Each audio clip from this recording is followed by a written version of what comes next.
Hello, everyone. Welcome to episode, what is this, 5? Yes. Or is it, I don't even know at this point. Tate just is. We finally have a guest.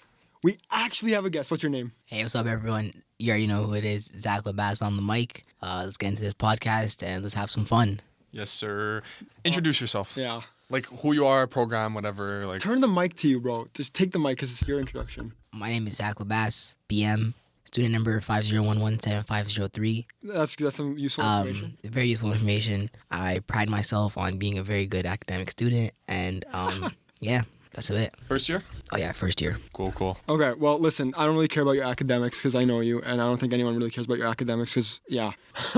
They're not it. We're going to talk about some things that we have talked about, like hinted at in the past. So that will include basketball, that will include Raptors, NBA. That's not going to take a lot of time, though. I think that's only going to take maybe like 5 minutes, at most 10, because it's not really interesting. Right. We spoke to Zach beforehand and like some interesting topics that he wanted to, he talked about, maybe we could talk about Andrew Tate. Andrew Tate? Andrew the Tate dog? Are you a Tate fan? No, Are you actually not a Tate fan? I'm surprised. I don't really like Andrew Tate, but some stuff I agree with. Some stuff I think he's just over the top. But I really That's a respectable But what opinion. I really wanted to pick your brain about the crackhead situation in Oh, right. You know what? Let's screw the NBA stuff. Actually, who do you have winning the chip? Winning the chip. Give me a second. Utah's looking good, but they're not making it out for sure. It's probably gonna be the Bucks or Boston. It's gonna be someone coming out of the East. Okay. NBA topic done. Okay, so before this, you want to give your I just wanted to say that Zach said Ben Simmons was going to have a bounce back year, and it's not going too well. So Utah Watanabe You have better numbers than Ben Simmons. facts. You have any like defense towards that? Like, what do you got to say? I think it's just people like you who are making the situation worse on him. You just got to give him some time. Give him some time. He'll be back in shape. Back in shape as if he was ever good. He was very good. He was an all-star level player. He was running the floor. He was playing like what Scotty Barnes is playing like on a much higher level. Scotty Barnes in one season averaged more points than any of Ben Simmons' career highs in points. I don't think that's true. You want to fact check me? I might be wrong, but fact check me, please. Yo, listen, I'm gonna Ben search this Simmons up. in his all-star year was averaging like what 18, 8 and 8, something like that. Okay. That's big numbers. Let's not forget that he had Joel Embiid lobbing up like every Also that. Just look at the points. Just look at the points, not like rebounds. I'm talking points. Yeah, but career high for Benson Sharpener is 16.9. That was the 2018-19 season when the Raps won the chip. how many assists and rebounds? Okay, well, as far as points, 16.9. Assists, 7.7 in that same year. His career high is 8.2 his rookie year. And rebounds, his career high is 8.8 in the chip year. Yeah, a lot of you guys forget that they had him running the point. Yo, they had him running I will the point admit he for has 2 good. years. He has moments of good defense. And then they switched him to a Scotty weird, Barnes' career high was his rookie year, 15.3 points. See, he's already doing better than Scotty Barnes, 3.5 but assists. that's because he fell off mentally, though. He was never good. That was after they switched him away from the point guard position to the 4 position. If they kept him in the point guard position and let him hold the ball and let him drop the plays, Who took the 1 from him? Butler was at the 2. I think it was somewhere along the lines of like Reddick or some shit like that. JJ, oh my god. I think it was remember the Reddick. league? They were running like a Reddick with a Korkmaz, and they shifted him down to 4, but he was originally the 1, and he was great at the 1 in my opinion. Ben Simmons was always bad. He can't shoot threes. He can't hit free throws. He's not clutch. Respectfully. That's a big part too. He's not clutch. He's not clutch. Has he had any clutch moment? What's your opinion on him? Like with that open layup, and he just gave it away, passed it away. I think that was a good decision, at least by him. Like the angle that we all seen it from, the viral angle, is a lot worse than what you guys think it looked like. He was pretty far off the basket, and he thought that John Collins was behind him. So of course, in that situation, his situational awareness could have been a little bit better, but I don't think he wasn't trying to go up for the You know what's dunk. funny? He himself literally said that he probably should have put that up. Like he himself have come. I think when he was like coming back to the Nets, like for his first year back after being on the bench for so long, he's like, yeah, I've seen that on social media. I probably should have put that one up. Which one are you talking about? The one in the playoffs last year? Yes, yeah, playoffs. He did that again like 2 weeks ago when Kyrie was like, come on, man. Or no, that was a different one. There was one where he was like, come on, man, just shoot it. He had an open shot and he didn't shoot. And then there's one where he just passed up an open layup like he did in the playoffs. Airballing, like like free throws. like layups. Yeah, like layups. Actually, airballing layups. But anyway, who cares about the NBA because it's mid. Yeah, it is pretty mid. Because Plus, you think LeBron's the GOAT. Plus that's actually the most LeFabricated thing I've ever heard you say ever. I knew he was dropping 81. LeBron is the GOAT. That is not like no. No, LeBron's not the GOAT. He's just an insane capper. Like he's such a liar. He's LeFabricated. That doesn't take away from all his stats. Like, come on, the guy 30, 10, 10. No one else has that. He's gonna be #1 all-time scoring soon. A guy his his size, passing the ball the way he passes the ball is incredible. He can literally do everything. Including excuse planting. This guy's excuse planter for real. Like, honest to God, he just complains. If he doesn't win, he always has an excuse. When's the one time where he's like, yo, I just lost. Like, I got beat, and that's just, unacceptable. I'll come back next time. I'll win. Cleveland, he had Kyrie. He's mid. He has AD in LA, and he had Bosch and Wade in Miami. Okay, Jordan had Pippen. Jordan had Rodman. Jordan had Steve Kerr. Jordan had Tony Kukoc. Jordan had a lot of players around You're him. going to compare Kukoc, Kerr, and a Yeah, little bit of Kukoc AD, Kyrie, and Kukoc was the European Jordan before he moved to the NBA. Kukoc was sick. I'm not saying he's not sick, but you're gonna compare him to the likes of AD and Wade and Yeah, Bosh? I think Kukoc is better than Wade. Okay, that's that. I think Kukoc is probably just as good as Bosch. It's hard to compare because what Kukoc was the 3? 4. He was the 4, right? You can't even compare that to Wade. Okay, yeah, sorry, not Wade. Bosch. I think Kukoc is just as good as Bosch. Kukoc is better than AD. 100% Kukoc is better than AD. I'm no doubt in my mind. I would agree in terms of strength and maybe interior defense, but I think AD put up more points. Yeah, because points are, you guys need to keep in mind in this area of the NBA, points are inflated. In what sense? Because you could chuck up threes or what? Oh, yeah. More frequent? Yeah, there's if you look at the scoring average from the NBA from say 30 years ago, most games would maximum reach up to 95. Yeah, isn't that more of in defense of Jordan? Because this guy couldn't chuck up threes to stat. Yeah, because because and threes, on top of that, you have to factor in the intangibles. Jordan left basketball to go play baseball, which is an entirely different workout routine. You're not prioritizing the body parts that you would basketball that you are for baseball. And then he comes back, his first full season back, he wins 3 more chips. That's an intangible. That's not you don't look at that in terms of points or stats or anything.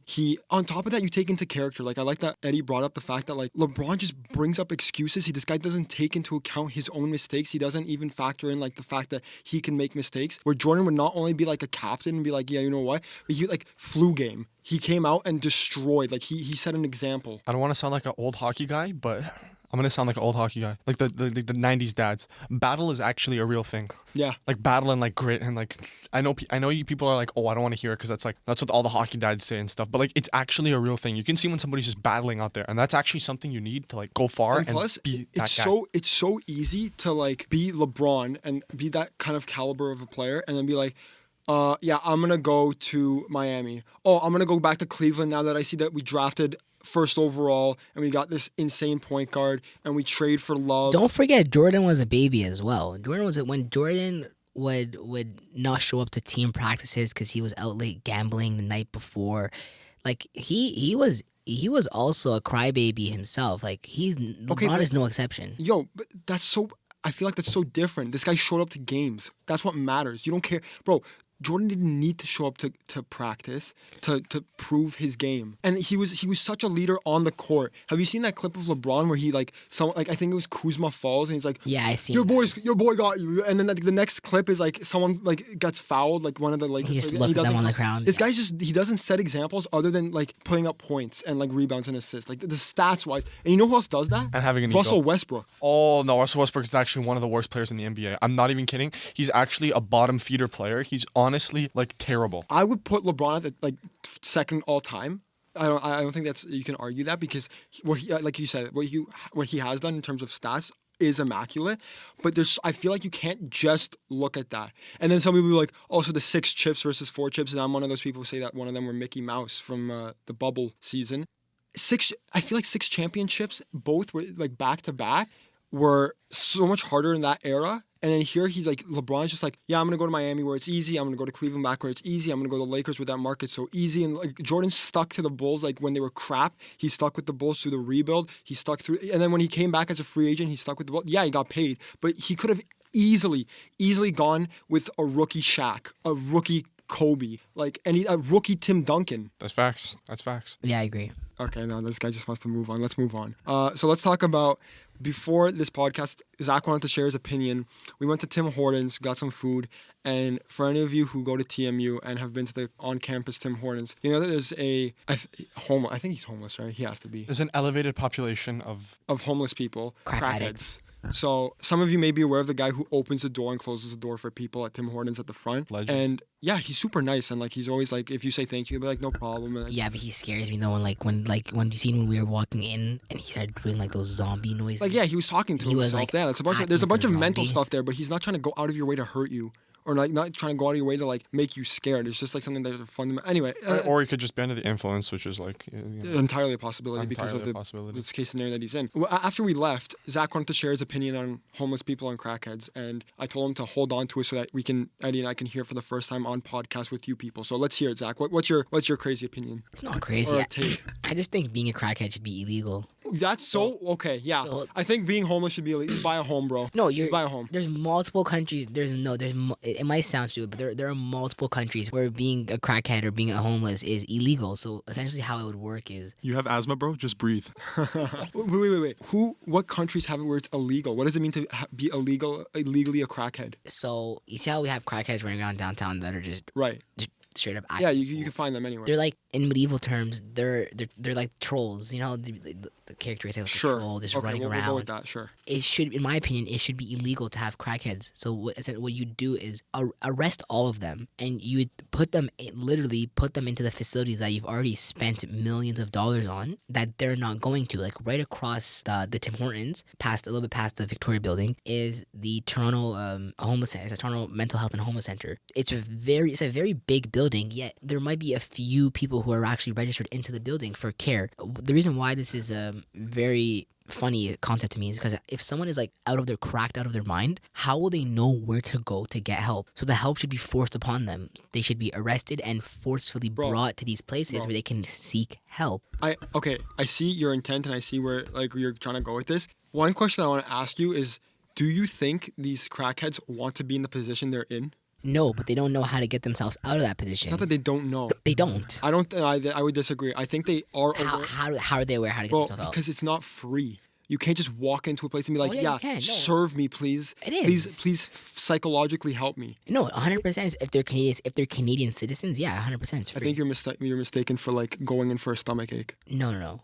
It's Psychological help. You need a therapist. if they're Canadian, it's a homeless. I wouldn't say shelter. It's more like a homeless center. Okay, where let's go with It's like a one-stop shop deal. You Let's go okay. in, That's interesting. Let's go. you with get that. everything. Okay, you go there. That's better though. You go there. You sleep there for free. Yeah. You eat there for free, and you get a job for free. No application. A job. pays. There definitely should be. There definitely is, of course, some type of program that will help these people once they're fully mentally capable of finding jobs that will hire them. And that's the first part, though, is to get the crack out of their system. And how do you do that? It's not even that easy. You gotta treat them. You gotta make sure that they're not going back to these places where they're getting their crack from. Like I want to know what type of crackhead actually has money. You know what I mean? What are they doing in order to fund these cracks? Also, I just want to add, like, first of all, they don't know where to get the help from. You could also make the case that there isn't enough resources to help, so it's like they're few and far between. Give me a second. Let me just say this one last thing. I lost my train of thought, but hold on. Give me a second. Actually, Zach, take it over. Hold on. I forgot what I was going to say. The idea that there's not enough help is a very, very big lie that we've been fed for years. Like, there is millions of dollars being poured into homelessness every year. It's really just a lack of the funds being put in properly and the lack of people using the funds, right? When you don't have consumers, you got to find your consumers. So going out on these streets and picking up all these crackheads one by one and forcefully putting them in this place like a mental asylum, which they are mentally ill, so they should be somewhat treated like a mental asylum patient, maybe cannot enter the building for whatever amount of days, treated with health properly and psychologically treated, and you just changed a crackhead's life just there and then by what? Putting them away in like, let's call it prison for 4 weeks, and you just change their life. Also, you also have to beg the question, is how systemic is the issue? You ever go to, like, Amsterdam? Ever been to Amsterdam? I thought Netherlands shortly, but I've never actually viewed the city. Have you seen a lot of... Okay, I've been to Amsterdam, and I don't remember seeing, like, that many crackheads, if any. It was relatively clean on the streets. There wasn't garbage everywhere. There weren't, like, paraphernalias and, like, drugs and, like, needles and stuff on the ground. So, like, what are the Netherlands doing that's right, and what are we doing that's wrong? It could be a systemic issue. What do you think of that? Drug culture as well is not as big as it is over there than it is in Canada sure. or the United States. The culture I mean, the problem is there's a bigger problem on top of a bigger problem. So you look at the bigger problem, which is the people selling these drugs. Why are these people selling drugs? To make money. The Netherlands, economically, they might be doing financially better, so they don't need that as many people selling these drugs to these crackheads. So, and it just piles up and piles up. It's really just a cultural thing.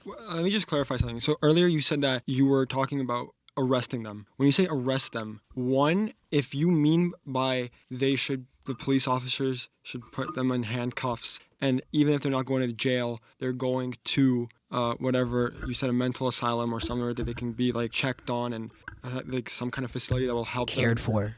Okay, yeah, but when you say arrested, don't you think that that's a little harsh? Like, that can be very traumatic for someone, especially if they're under the influence and with the mental illness that they're already suffering with. Just to like, hey, buddy, what's up? Handcuffs. You're leaving here. The people you knew, well, they're gone. You're gonna be in. Yeah, because these people that they knew are not good for them, right? And they're cracked out of their mind. They won't know that. These people who encourage them to do crack. I feel like the way the U.S. government handled the war on drugs with marijuana, it should somewhat with a similar approach towards crack in Ontario and GTA. What constitutes as a crackhead? How could you stop this from being like a dictatorship where like they walk on the streets and everyone just like fear for their lives because they might get arrested? What if a kid, like, I don't know, has a bad relationship with his parents, so he goes to kick it, leaves on the streets for a couple of days and trying to find a place to stay, and they're like, oh, well, you're on the streets. You don't look like you've washed your hair in like 4 weeks. Bang, cuffs, arrested, done, gone. That's a great question. It's not like, of course, one, you can know what a crackhead is and what a crackhead isn't. This kid, right? We have multiple child youth homeless centers. So it's just a matter of getting You're a these mistake. No. It's a matter of getting these. No, hold on. I think what Eddie's.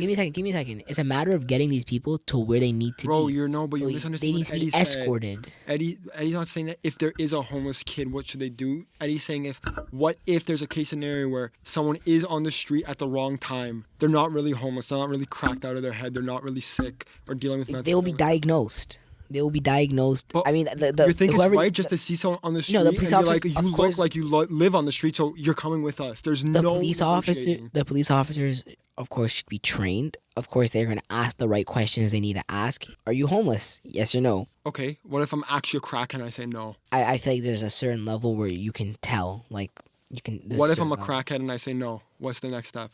The next step is to physically examine the person, see how their physical, mental shape is. You can look at a crackhead and tell me he's not a crackhead. Don't, like, come on. Okay, let's go back to the kid. Kid hasn't showered in a month. Kid is distraught because he's been on the street for a month. You He figure out, has a you place he can assess, go you to. assess the situation, and you determine where the right place is for this kid to be, which is a youth Why is that your homeless business? center. Not yours, but like that police officer. Why is that? Because there's a kid on the street who's homeless, who's one, making the city look bad. Two, the kid is in danger. Three, he's not getting the education Is that the he order has the you're right going to. with? That the priorities because the city looks bad. That's the first problem. These are not in order, Okay. but it's a whole bunch of issues. We pay too much taxes to walk around with crackheads. I'm sorry, but it's true. But then now you're talking about taxes. Okay, so we pay taxes. What are we gonna? How are we gonna pay more now that we need to facilitate these homeless people with the right medication? Right. I think there should definitely already be enough in whatever budget the government what has. budget? There What should budget definitely exists? every Canadian is paying an absurd amount in taxes. Daddy Trudeau definitely has something in the bank for this. Absurd amount of taxes that are spread out between healthcare, infrastructure, public health, or public services like schools, and like getting you and I went to school for free with a bus, and how do we do that? Because of our taxes. They don't spend all that money on that. And like I said, it's also like fighting fire with fire doesn't seem to be the end of the issue here. It would only make it worse. If you were to just go forcefully arresting these people, there would be an outcry and there would be civil unrest. It's a systemic thing. The whole culture, the war, how much drugs are getting imported, how many people are moving these things. The economic situation where housing is literally inadequate in this city. It's actually like terrible. Like the zoning laws are preventing us from building enough housing that is affordable for people that aren't making over $1 million. And not just in this city, year. in the GTA. Not just, yeah, like look at LA. Like LA is a prime example of terrible city planning where the housing is so restrictive in the zoning where they can only build a lot of single family homes instead of a lot of multi-unit homes, which would bring the price down. Because if you have like in a lot, let's say you have have 20 single family homes. The price goes up because the demand is Higher. high, but the supply is low. But let's say you have more supply, but there's also an equal amount of demand. It kind of balances out. Yeah. So like if you have multi-units and duplexes, triplexes like they do, for example, in Amsterdam, you can have a single family home right beside a little triplex, right beside a townhome, right beside a small apartment. There's more houses, so the prices will be down because the demand and supply is more or less in the same playing field. We don't have much time left, so let's move on to another topic so that we don't spend it on just this one. Andrew Tate, you said that you brought up and you liked some things of his and other things. I think for the most part, like, would you agree that he's not good for men? No, I'd say the opposite. He's good for men. Yeah. Why is that? I mean, he kind of preaches just the stereotypical 90s man. That's what he like that he that's all he really preaches. Is that the mecca? Maybe- Is that the ultimate? Like, every man should strive. I think what I would say is that what a good Maybe takeaway from sometimes him he is does the stupid health. jokes. Going to the gym is great advice. Staying like being on top of your physical health. And I don't know if he really talks about mental health. I haven't really heard it, but like he's always like preaching, go to the gym, take care of your body. He says that preaching that going to the gym helps. Yeah, your mental I think health. that's a good thing that men can anyone can take away from. Just Yeah, but but other than that, I definitely. Why do you think he's good for men? like there's a lot of stuff that he preaches about being a good man that's just other than just working out, like just the proper etiquettes of treating a woman. Of course, he definitely 100% says some very misogynistic stuff Just sometimes. like, can I get some examples, please? Like, what are some Like, good just, like, takeaways for men? Basic stuff like reminders of you should always pay on the first date. You should always make sure that that whoever you're with is well looked after. That you should ultimately try your hardest to earn as much income as you can to not let your spouse work, because the way that he views it is not suppressing your spouse rather than just relieving them of whatever misery of having to go to work. I feel like that's something that would be a good takeaway, but you understand that that's not the meaning behind that messaging. So when he What do says, you mean by that? okay, so when he says something like you should pay, first of all, when he says something like you should pay for the first date, my first question would be why? What if she makes more? Yeah. And also, like, I've always been a fan of, like, if you guys both, I mean, I don't know, maybe I'm wrong. I mean, that's just my opinion. If you guys both want to go on a date, you both have mutual interest, at least on the first day, I think it should be a split tab, and then from then on, you go For sure, yeah. Like our society has made it so. I highly disagree with both of you. So why? The Because guy should always pay why? on the first. Why? That's just. I hate to use the word. Such a beta male move. Such How? a beta male. how? Like no, if you're bringing your like depend. No is not also an answer. also Why? Answer the why. I'm getting there. It depends on who asks to go on the date. If you ask someone out and you bring them out, tell them to pay for their own half is absolutely disgraceful. I think it's a cultural thing because originally I'm Moroccan, and in Morocco, like if you have guests or wherever you are, it is really shameful to have whoever your guest is like pay their half. Is always traditionally, culturally, you should pay for the other person. But tradition and culture can both be such a slippery slope. If you want to look at tradition, like, I'm not going to make this religious, but like our society is heavily built upon the basis of religion and like stuff that if you look in the Bible, you can stone your own child if they're unruly. And like, I won't go, but like, I don't think that building off of tradition is always a good thing. On top of that, you also mentioned that it depends on who asks who out. Just because I ask someone out doesn't mean that it's the end all be all. It's a two sides agree to it. That was kind of my point too. It's like it's a two-way street. It's like two people agree to go on a date. I think I'm a fan of the first one being split, and then from then on, if the guy's like, hey, you want to go out again? I'll pay for this one this time. I think that's cool because then you kind of built an established relationship. At least you had one. But I think if two people have mutual interest in each other, no matter who asks who out, I have to say yes. Means I'm interested. If I say no, that means I'm not interested. So like, let's split the first one, all right? Because we both want to meet each other. We both have this opportunity to talk over dinner and whatever. And from then on, I think, I don't know, the guy wants to treat the girl out and wants to show that he's like really about it and really, really interested into her. Why not? Then go pay the second one. Hell yeah. Be like, I'll pay you for dinner. Let's go out tomorrow. Whatever. Stuff like that. I think it's the total opposite. I think maybe the first one you pay, the second one should be split. Second one should be split because that's after the grounds are already connected. What's the benefit to paying the first? Like, why is this a must? Why is this so important? Why is this so fundamental in To pay the first one? in men learning from It's everything. pride. It's your pride. You're not gonna like. So what, are women not allowed of pride? Are you depriving them of pride? What if they want to pay? What if they make more? What if they want to pay half? No, that's So it's you're your. basically saying men can have pride, but women can't because they can't take pride in. In that situation, I feel like as a man, not you, I would want to collect my pride there and pay for the full tab. So is that just a man thing? Or you want to like, is that just you trying to be dominant over women, or what is that? Like, where's this stemming from? Oh yeah, 100%. In that situation, you're trying to be dominant. Like it's cultural. Like it's just been biologically for decades, for centuries, billions of years. The male is always dominant on the female, and that's in that situation you're kind of showing a little bit of dominance. In what sense? Dominant? Like I would Dominant in agree. the sense that you're picking up the entire tab on yourself. Why is that important? What does that It establish? shows it establishes your status. It shows you're a baller. Shows you're up like that. Okay, what if you pay for that and then you're broke? You're actually broke. What if you're a university student and you have to pay $3,000 for your If you're broke, you shouldn't be taking out girls on dates. 100%. That is the worst thing I've ever heard not out broke. of your Not mouth. like okay. What do we, like if you have $0 to your name, you should be focusing on a lot of other stuff other than women. So not only are you saying screw your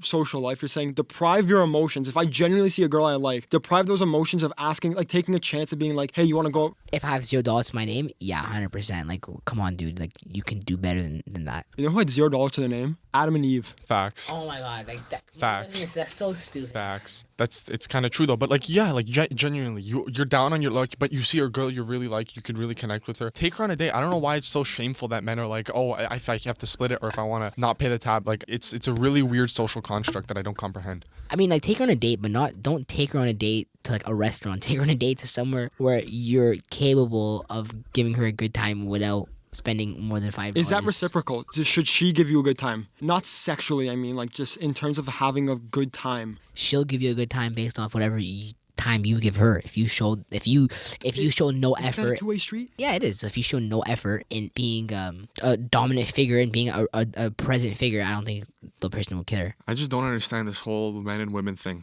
Also, the whole thing with it's kind of giving me the vibes of like men have to make the first move type of thing. Why?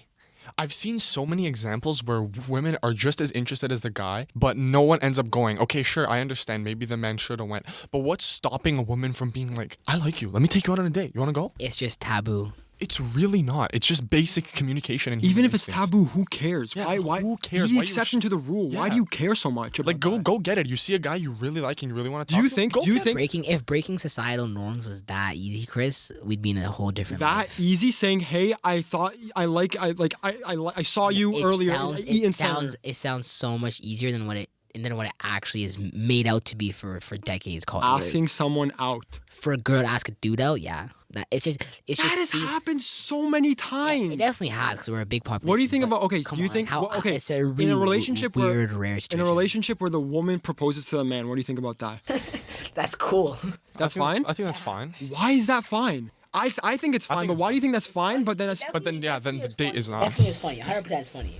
so then why? How's that any different from? 100% it's funny. Let me ask you, how's that any different from paying the tab? You're not Paying the tab on the setting a first day, yeah. precedent. You're not establishing setting your the standard. manliness by going out, spending your money, buying a ring, getting on your knee and proposing. That's not manly, according to your definition of what a man should be and what Andrew Tate asserts a man should be. Yeah, I don't know. I agree with Chris here. It's like it's always a two-way street, and it's like it shouldn't be like bound to social constructs. And it's kind of weird that it is. It's really is kind of weird. I've seen so many like I said, I'll even say it again. Like I've seen examples of people that I know, girls that I know, who are like, I think the guy's interested in me. Just go talk to him, message him, be like, let me take you out on a date. Goddamn, just do it. Okay, listen. I didn't know that you were like this much into Andrew Tate's like ideology. Like I'm not. Relax. buddy, you just preached about how he's so right about yeah, what's up? That's not his ideology. That's like common ideology. Very common ideology. Also, I wanted to bring up, what do you think about the Tate dog guilt tripping people into making sure that you have to be a billionaire, you have to be an alpha male, you have to For sure, have that's a 10 great wives? question. Like, what is that about? Do you agree with that or not? Because I think that's a terrible thing. 100% no. I do not agree with that. But I don't follow his content that in depthly. Okay, listen, I didn't know that you had this many like spicy takes that I'd like to indulge in more. So listen, we have to go. We might have you back next week or the week after that, whatever. I don't really know. I hope you're back. Ideally in a bigger room, because we had 2 mics split in between 3 people because we got an unfortunate situation today with the studio. So next week, if we could talk Tate the entire time and his stuff, that'd be great in a Yeah. 3-person room or the 5-person studio that's right beside us. I'd be down, Zach. What do you think? Sounds great. Wonderful. Everyone, thank you so much for listening. Zach, you are our first guest on It Just Is, so how do you feel? Feels great, guys. Love to be here. Love to be here. Love to do it. Listen, everyone, take care. What do you want to say? Feels amazing. Amazing. Jesse Lee Peterson, amazing. All right, take care, boys and girls. We'll see you tomorrow or next week.